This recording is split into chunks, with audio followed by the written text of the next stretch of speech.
Okay, let's unpack this. You've given us a stack of sources detailing some incredibly intense developments recently. Yeah, primarily focusing on two key areas, right? The escalating conflict in Ukraine and then these rising tensions over in the Indo-Pacific. Exactly. So our mission for this deep dive is basically to go through these sources together, pull out the most important bits of knowledge, the key insights, giving you a clear picture of what's happening, according to the material you've provided. Kind of a shortcut to getting up to speed on these critical global flashpoints. That's the idea. We'll look at the sharp increase in military activity in Ukraine, the really wide gap between the peace terms being floated. And then we'll pivot to Asia, look at those pointed exchanges, the specific actions playing out between the major powers there. Absolutely. So diving into Ukraine first, Yeah.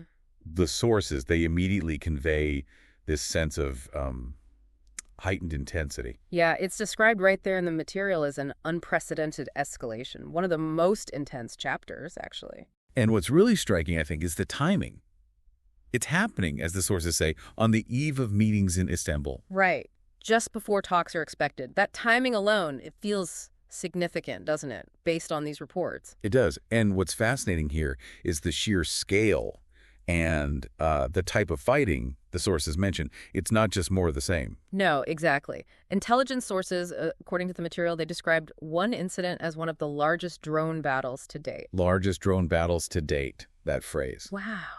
It tells you the sheer volume of these uncrewed systems being used is hitting new levels. Definitely. And it's not just confined to the usual front lines either. Your sources detail some pretty major strikes targeting Russian territory, way behind the lines. Like that railway bridge destruction in the Bryansk region, right near Ukraine. Yeah, and precisely when a passenger train was heading to Moscow, nearly 400 people on board. The sources note the tragic impact, too. At least 7 people killed, dozens injured. And importantly, the source mentions no one's actually claimed responsibility for that specific attack yet. Targeting civilian infrastructure like that, it adds a whole different, darker dimension. It really does, and it raises questions, doesn't it, about targeting strategies, the reach of capabilities on both sides, according to these sources. Well, speaking of reach, the material also highlights Ukrainian strikes hitting significant Russian military targets deep within Siberia. Yeah, we're talking nearly 4,500 kilometers from the front lines, deep. And here's where it gets really interesting, particularly about that deep strike into Siberia. Right. The sources specifically report that Ukraine apparently hit nuclear-capable bombers located over 4,300 kilometers from the front lines. Yes, and there's a quote from a Ukrainian intelligence official claiming more than 40 Russian military aircraft were hit in total across various incidents. Now, a lot of this is unverified. The sources are clear on that. Sure, but they mention these images circulating, appearing to show strategic bombers ablaze at the Belaya Airbase north of Irkutsk. The Guardian published a video, didn't they? So, Purportedly showing one of the drone attacks. They did. And hitting strategic assets like those long-range bombers that far back. Well, it's just a significant capability or maybe a strategic shift, according to these reports. The local governor in Irkutsk, Igor Kobzev, he confirmed a drone attack happened near a village there. Right, Sredny in the Usolsky district. But there's a peculiar detail the sources picked up on. He apparently said the drones were launched from a truck. And he also specifically avoided mentioning any connection to strategic aviation, despite how close it was to the airbase. Which is odd. The sources point out this was reported as the first time such an action occurred in that part of Siberia. And doubts remain about the actual number of drones involved in that specific incident. The material clarifies what's at that Belaya Airbase, though. Tupolev Tu-22M bombers. Long-range supersonic models, capable of carrying nukes, though they're used for conventional strikes too. So targeting them, successful or not, is a high-value objective. Absolutely. And the sources say it wasn't just there. There was another reported drone attack way up in the Murmansk region, northern Russia. Targeting the Olenya Airbase, another one used for strategic bombers. So a pattern, perhaps. Meanwhile, the sources also present the Russian perspective, their claims of equally intense activity. Right, balance is key.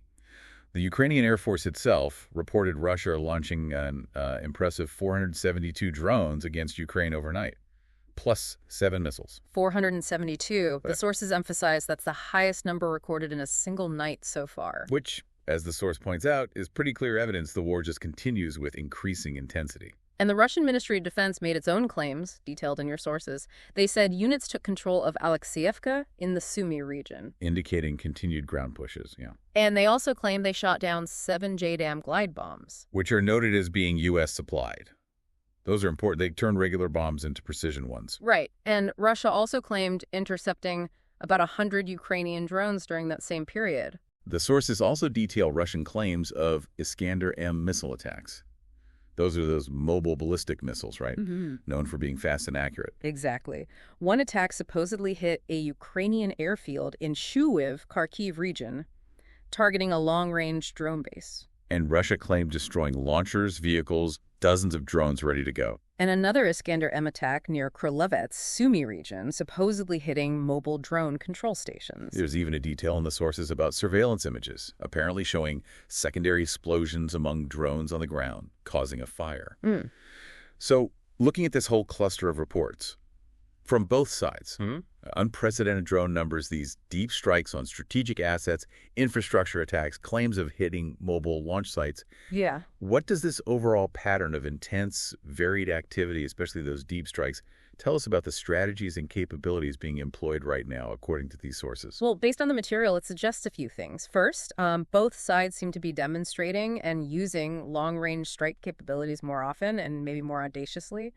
Right. The attacks deep in Russia, particularly on those air bases, they suggest Ukraine is trying to degrade valuable military assets far from the front. Makes sense. Conversely, Russia's reported use of these massive drone swarms, the precision missiles against airfields and mobile units, that suggests they're trying to overwhelm defenses and, maybe eliminate Ukraine's strike capabilities before they can even be used. So tit for tat, but escalating. Exactly. The sheer volume of activity described, it points to a war that's definitely not slowing down. If anything, it seems to be intensifying and maybe even expanding its geographic scope. Even as these diplomatic efforts are supposedly on the horizon. Yeah, it certainly sets a complex and pretty violent stage for any talks. Speaking of which, let's transition to those peace proposals mentioned in the sources. Okay. The material notes Ukraine's President Zelensky confirmed his defense minister, Rustem Umerov, will represent Ukraine in Istanbul. And according to sources linked to former President Trump, both sides are expected to present their peace proposals there. Right. But the sources immediately flagged the core challenge. They state that everything indicates that Moscow and Kyiv remain far apart regarding what they consider acceptable. Yeah, far apart feels like an understatement when you dig into the details. Let's break down those positions as the sources present them just to see how wide that gap really is. Okay. Moscow's known demands, according to the material: demilitarization of Ukraine, a formal promise not to join NATO. And recognition of the 4 territories Moscow claims it annexed, even the parts they don't fully occupy right now. Which is a huge ask. Then on Ukraine's side, their proposal, based on a document seen by the press, it's pretty detailed and ambitious. Very. On the humanitarian side, they want unconditional return of deported Ukrainian children, release of all POWs, all for all, is the phrase used. Meaning everyone held by either side gets released. Right. And release of detained civilians, too. Okay. And security guarantees. There, Ukraine wants active participation from the international community, specifically mentions the U.S. and Europe. Not just to mediate, but to what? Closely monitor compliance. Exactly. Suggests they want some kind of external enforcement mechanism built in. Which makes sense from their perspective. Yeah. Now, sovereignty. This seems like a big clash point. Absolutely. The document says Ukraine maintains the absolute right to seek entry into both the EU and NATO. Which directly contradicts Moscow's demand for neutrality. Completely. And it adds there'd be no limitations on the size of the country's armed forces, and no restrictions on allied foreign troops being on Ukrainian territory. Again, the opposite of Russia's demilitarization demand. Then there's territory, and this is perhaps the biggest chasm. Yeah. Kyiv's proposal states it does not recognize Russia's territorial gains since 2014. That includes Crimea and parts of those 4 other regions. Okay, so flat rejection of current reality on the ground, basically. And it makes clear any negotiation on territory can only happen after a total ceasefire. So ceasefire first, then talk territory. Right. And the current line of control, the source says that would only be a starting point, not the final map. Wow. Okay, that directly clashes with Russia demanding recognition of the land they currently hold. Massively. Then there's sanctions. Ukraine's proposal includes a gradual withdrawal, but There's a catch, I bet. yeah, an automatic reactivation mechanism if Russia violates the terms, and frozen Russian assets, only released upon some form of reparation. Tying money to reparations for war damages. Okay. And finally, implementation. The proposal includes a clear roadmap with defined deadlines, international verification, penalties for non-compliance. Again, emphasizing that international oversight and concrete steps. So the analysis from the source that saw this document is pretty blunt. The proposal is ambitious, imposes heavy demands, especially on territory and sovereignty. In other words, the distance between Kiev and Moscow's positions is very large. Seeing these points side by side, yeah, it makes that incredibly clear. Which elements, based on these sources, seem the most fundamentally opposed to you? Well, the territory, like you said, that seems almost unbridgeable right now. Russia demanding recognition of annexations, Ukraine demanding withdrawal before talks even really start on it. Yeah, it's hard to see a middle ground there based on these starting positions. And coupled with Ukraine insisting on the right to join NATO, host troops, directly countering Russia's core security demands. The objectives just seem mutually exclusive on those fundamental points. Sovereignty, territory, security alliances. Exactly. So the critical question the sources raise is, will there be real room for negotiation in Istanbul? Or is it just another round of diplomatic wear and tear? Yeah. And that military escalation we just talked about happening right before these talks, it doesn't exactly suggest a mood for compromise, does it? Not really. It paints a pretty bleak picture for those talks based purely on the source material. Okay, moving from Eastern Europe, let's shift focus now to that second major area of tension your sources highlight, the Indo-Pacific. Right. And the material shows a sort of similar pattern. Sharp rhetoric, military posturing, just in a different context. This section details a pretty direct standoff between China and the U.S., specifically over recent remarks by the U.S. Defense Secretary Pete Hegseth. Beijing's response, as stated in the sources, was fast and strong. Characterized his comments as slanderous accusations vilifying China. And promoting, what was the phrase, a bloc confrontation logic, that old Cold War mentality. Yeah, standard phrasing they use when they feel targeted by alliances or, Cold War-style thinking. The Chinese Ministry of Defense got specific too, didn't they? They did. Said Hegseth deliberately ignored the calls for peace and development in the region and just propagated false accusations against China, calling the country a threat. This was at that forum in Singapore, right? That's right.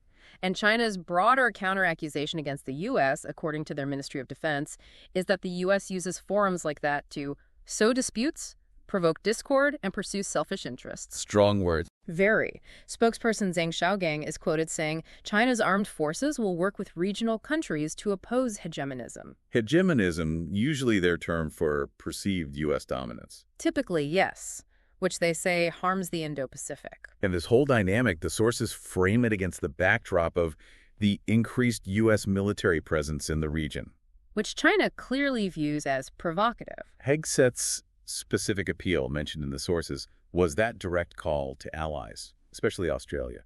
Yeah, urging them to increase their defense investments, warning that the threat from China is real and potentially imminent. That kind of warning, imminent, that's probably what drew such a sharp response from Beijing. Likely. Interestingly, Australia's response, noted in the sources, was sort of twofold. How so? Well, Prime Minister Albanese confirmed an extra 10 billion Australian dollars for defense, so they're boosting spending. Aligning with the call to invest more. But the sources also say he signaled some discomfort with Hegseth's tone, told journalists it would be Australia determining its own defense policy. Interesting. So boosting defense, but maybe pushing back slightly on the very direct confrontational rhetoric. Seems like a nuance worth noting. Allies might be willing to build up capabilities, but perhaps wary of being drawn into overly sharp public confrontations. The sources also detail specific actions China points to as evidence of the U.S. turning the region into a, quote, powder keg. Right.